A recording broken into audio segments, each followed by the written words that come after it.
And welcome to the NoteBuyer's Academy. I believe that this is going to be the best academy that we've ever had. My goal is that you close a deal within the next 90 days. And proof of pay history. Because sometimes they tell you that they paid on time, but if they can't prove it, it doesn't do you any good. So I always say proof of pay history. Okay. Then I tell, we pay all expenses. You will receive a wire or escrow check for $58,358. So I'm very clear, we're paying expenses. If they are going to see an attorney to review the document, then I'll add something in there, except for your own personal attorney fees if you choose to have your attorney review it. But all expenses regarding the closing, I pay.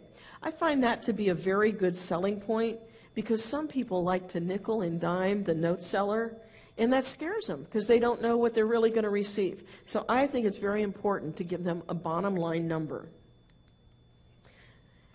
Then I say, we typically close within 30 days, but we ask you to allow 45, okay? In case there's any unforeseen issues with the title, appraisal, etc. Isn't that a nice, easy way of getting 45 days? If you said, we close in 45 days, that might be a deal killer. But really, we really do usually close in 3 to 4 weeks. That's pretty standard. But I don't want to be locked into that. So I say, allow 45 days. Please let us know within 5 business days if you'd like to proceed. We'll prepare a simple letter of agreement. We'll get started right away when we receive the signed letter and copies of the relevant documentation. I should say here that normally, I would say in most cases, I don't have a copy of the note. I love having a copy of the note, and I tend to give a better offer if I have a copy of the note, because you can tell a lot about the deal by looking at the note.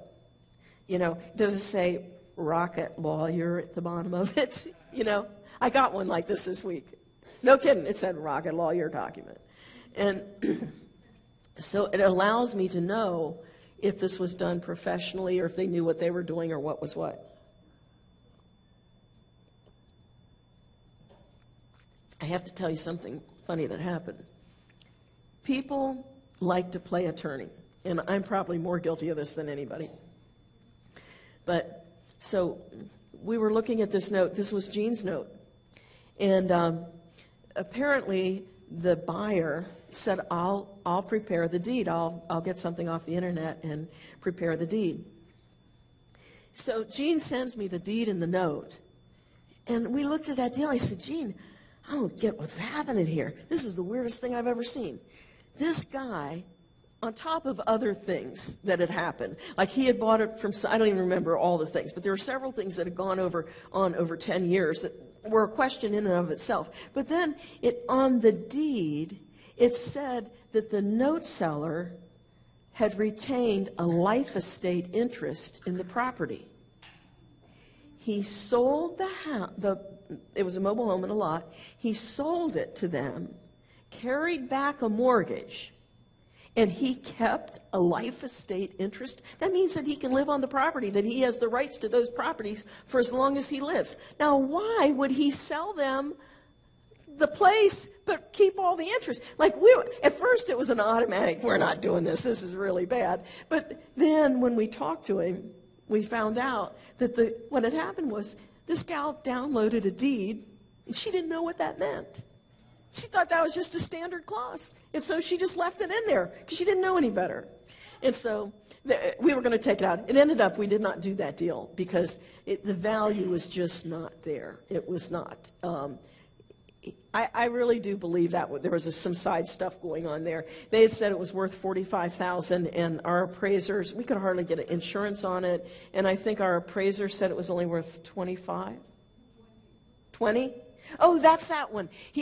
This guy knew the property. He knew it before he even went out. And he says, oh, I know. That's the one that has these electrical lines going straight over the top of it. And I mean, he ripped this property apart. And the thing was that he took pictures.